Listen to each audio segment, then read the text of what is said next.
Hello, BookTube, and welcome back to the very belly of the beast when it comes to BookTube events. This is Garbaugust 2023. This is the successor to last year's breakout BookTube debut hit event, Garbaugust, which was created by Ollie at Criminali to celebrate trash.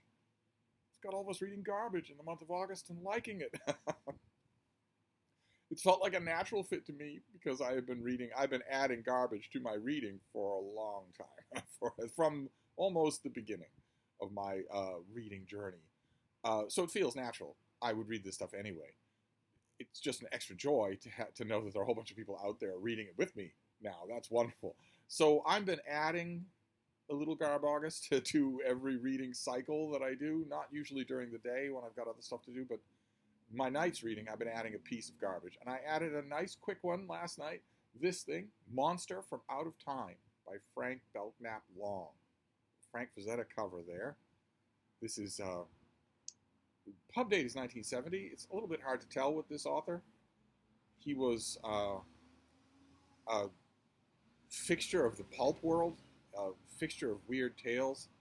Knew everybody, corresponded with everybody, was friends with all of the editors and constantly wanting work from them, was a pen pal or a friend to almost all of the big writers of his day, especially H.P. Lovecraft, but lots of other people too. They all knew him.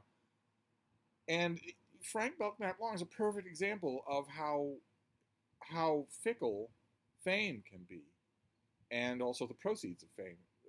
Long was dirt poor for most of his life. He tried his hand at everything, just absolutely everything. And eventually tried his hand at writing, wrote all the time, never made any money off it. Never at all. And it's a long and fascinating story. I have no idea who owns the copyrights to Frank Belknap Long's books today. I have no idea where any of his personal papers are or if they were ever collected from New York. No idea where any of his, I'm sure that some of his poetry collections are rare. No idea where they are or what their provenance is. It's a shame that no one has written this story. It's a shame that we don't have a gigantic, big, wonderful, breakout best-selling story that is a kind of group biography and working section of the world of the pulps. All the pulp histories that I've ever read are themselves pulp publications. I'm talking about something that comes out from Random House that's 900 pages long, incredibly interesting and entertaining to read, and that tells the stories of all of these lost authors. That would be great. As far as I can remember, Frank Belknap Long was eventually he was dumped into a ditch when he died. He was absolutely poor for almost all of his life. But if I remember correctly, if I'm not mixing up his story with some other pulp story writer, I'm pretty sure I'm not. Friends got together money to have him reburied in a proper cemetery. And, I don't know, just randomly speaking off the top of my head, perhaps the guy that spoke at that ceremony would be the perfect choice to write that 900-page, totally accessible, incredibly readable book, a history of all of this stuff, instead of writing one book after another, after another, after another about a god he doesn't even believe in. It'd be nice if he wrote about things he does believe in. He certainly believes in the pulps, but no. Anyway, this author wrote a lot. He had to, just to keep his nose barely at level with the bills. And I've read some. He wrote a famous thing called The Horror from the Hills. I've read that. And The Hounds of Tindalos was a collection of his work that I know I had a paperback of that at some point. And I think I read it all. I think that was a lot of his weird tale stuff. Maybe not. Michael K. Vaughan would know better. But this is a novel. It's a very underfed novel. There's not much here going on. There's a couple here. David and Joan. They are insufferable. Not only to read about, but to each other. They are just insufferable. They're a modern day couple from, the 1960s or whatever. And they get transported back in time to an alternate version of a Stone Age Earth. And they're not alone. There's another couple that's also been transported back there. And eventually those two couples meet and make common cause. But at first, David and Joan have very pressing needs. They find themselves awake in an Arctic wilderness with no Arctic clothing. So they need that or they're going to die in a couple of hours. Because, the universe has been fine-tuned for human life. And they start with the weird encounters right away with the animals and the men and the creatures of this time period that sort of straddle the line between those two. Let me give you a little hint here of what all of this is like. I do have my criticisms of this, but here David is spotting one of those creatures. Uh, the long rectilinear rock structure was no longer stationary. It was beginning not only to move, but to change its shape, as no inanimate object had a right to do. And as it hunched itself up and increased slowly in height, its ragged summit ceased to resemble a row of porcupine quills projecting above the snow and ice. It became instead a fan-shaped and flaring, ribbed with spines that still arose at intervals, but between which now stretched a band-like translucency which gleamed with a frost crystal brilliance in the sunlight. So it's not a rock ridge anymore. It's a person. It's a creature. The snow at the rock structure base was in rapid motion, swirling around and rising in flurries that hid the light-filled crevices that made it seem so strange an object when Dorman had first looked at it from a distance. That's David. Something dark and misshapen was emerging now from the surrounding whiteness, as if a snow-denuded slab of rock was thrusting the snow aside as it rose high into the air. So swift was its ascent that it had doubled in size before Dorman recognized it for what it was. His heart stood still. The long-headed, swaying beast that was moving about on the frozen plain seemed to carry him back through time, back to the moment of nightmare unreality when just such a monster had made him feel that only the visions of madmen were real, had made him ready to believe that it was struggling to secure deliverance from its savage restlessness by devouring the universe star by glittering star. The great beast seemed unaware for a moment that it was not alone on the plain. It continued to sway from side to side, its head lowered, as if it had just awakened from sleep, and was searching for something to satisfy its hunger amidst the snow and ice, the burrows of a small animal, perhaps, with its furry occupant lying close to the entrance, or some swift-gliding lizard armored against the cold. It was moving about with its huge body bent, its forelimbs almost touching the snow, but even in such a posture it towered high above the plain, and suddenly it was rising to its full height and turning slowly about. Dorman knew when it saw him, knew the exact moment when it ceased to be unaware of the two small human figures that were staring at it, too insignificant to menace it in a physical way, but not in ways unknown. He could tell, he knew, even if he could not have said precisely how the knowledge had come to him. And then there's an encounter. Dorman has a gun. It has a very limited number of bullets in it. He doesn't know how many he's ever going to need. Doesn't want to waste any of them, but when you're facing a gigantic creature on a snowy tundra, you can't afford not to take a shot, even if you don't think you're going to hurt it. And he doesn't. I don't think I've ever read this before.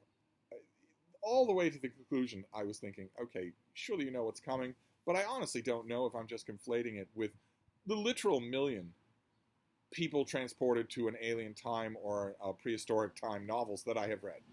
I've read literally a million of those. I haven't read this one. I don't think, before now, read this one, but it could have been that I did. There were long, hot summers in Iowa and Austin where I popped these things down like Tic Tacs. I popped them down like M&Ms.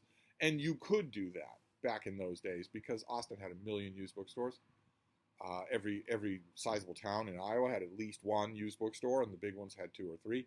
And you could always go to Milwaukee, where there'd be a used bookstore, and there'd be books on all the shelves. There'd be books piled on the floor, and then the owner would say, "Oh yeah, well there are paperbacks downstairs. You want to go down there?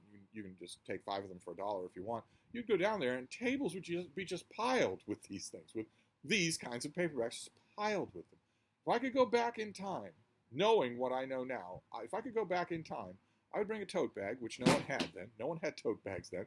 But if I could, I would go back in time and fill 5 tote bags with those paperbacks. Who knew that they were going to be come so endangered? I've never seen this since then. Probably, if I read this, that's when I read it. In a circumstance like that, just popped it down one among many. I don't think so, though, because David and Joan graded on me, and I think I would have remembered that. And I think as you can tell from that excerpt that I read, the prose isn't bad at all. Frank Belknap Long was a pretty good writer.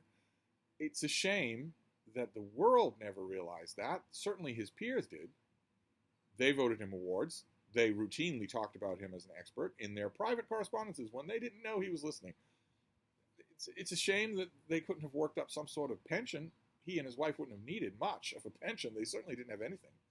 And it's also a shame that he is gone. It's that what I mean by the fickle nature of fate there is that some of the people that he corresponded with, like Robert E. Howard or H.P. Lovecraft, are known. They lucked out in the lottery of fame and are remembered. I'm not sure that like for instance, H.P. Lovecraft, which I'm feeling like the combination of Sumerian September and Garbaugust is going to send me back to Lovecraft this year or maybe next year. But I'm not sure that Lovecraft ever wrote anything that was significantly better than The Horror from the Hills. I'm not sure that he did. A story of the same length, pound for pound. I'm not sure that either he or Howard wrote anything better than that. Certainly in the same ballpark. And yet, Frank Belknap Long is not remembered at all. Don't know what to say about that. Don't know what the grand Jesuitical moral is there. I rather enjoyed this. It's a little bit talky and a little bit slow. It should have been a short story, or if it was going to be a novel, then Frank Belknap Long should have put more into it than what's in it here. Maybe his reticence to do that, maybe his lack of a killer instinct for making a slam bang book, maybe that's why. Lovecraft had that instinct, and so did Robert E. Howard. Maybe that's why. Maybe if he didn't have that instinct, maybe that's why we don't know him today. I would certainly, in the spirit of Garbaugust, I would certainly buy another book of his if I found it. I would love to find The Hounds of Tyndalus. That would be fantastic. I know that I've had a paperback of that in the past, but God knows, maybe it's rare, or maybe there weren't many paperbacks made of it. I will keep an eye out, of course, but that's my trash pickup for today. It's Frank Belknap Long, a vanished name from the golden age of weird tales that I enjoyed. He very much deserves more fame than he has. It would be nice if we had, I don't know about a biography. I think a biography of him and his wife would be pretty depressing. But it'd be nice if he had a chapter of his own. Or like in Alec Navala-Lee's book, Astounding, maybe it'd be nice if he had a consistent thread in a group biography, a working group biography of a whole bunch of pulp writers who were writing at this time. Right, so that each chapter would shift its focus, its narrative focus, to like 6 different people. The same 6 different people. And then you would move on to the next chapter, maybe another year, another era, another change in the market. And you would follow those same 6 people as their careers change. You would fill us in on the new details of their biography. I'd love a book like that. But I don't know that one exists. If one of you has ever come across a book like that, I'd love to know about it. Anyway, that's my book for today, Monster from Out of Time, which is not the monster that Dorman sees in that excerpt, and it's also not the weird, proto-simian cavemen that he and Joan encounter either. There's a monster from Out of Time that is attacking contemporary Earth. There are 2 stories in this book, and Long just decides to tell mainly one of them. And I'm not sure that it's the more interesting of the 2, because while our bickering couple are eking out a survival back in time, a monster is attacking the present day. And there were a couple of times, this isn't long, this was like 100 pages long, 120 pages long. There were a couple of times in this where I was wondering, maybe this is the wrong story that you're telling. Maybe that's the problem. I kept wondering what the problem was, because this guy is not a household name. Who did this? Popular Library did this. Look at this design. You've got a great Frank Frazetta cover there, as they all are. You've got Monster from Out of Time, and then in tiny type, you've got the author's name. That means you're doing something wrong. Anyway, that was my trash pickup for today. I just picked randomly off a pile. Just have a few days more of Garbaugust. Very depressing, but I'm gonna enjoy it to the hilt. So I'll post this, and I will add another piece of trash to tonight's reading. And I think I know what the last couple of trash piles are going to be. I think I know what they're going to be. I feel a call. So we'll see if I'm right tonight, and I'll report back tomorrow. Thank you, BookTube.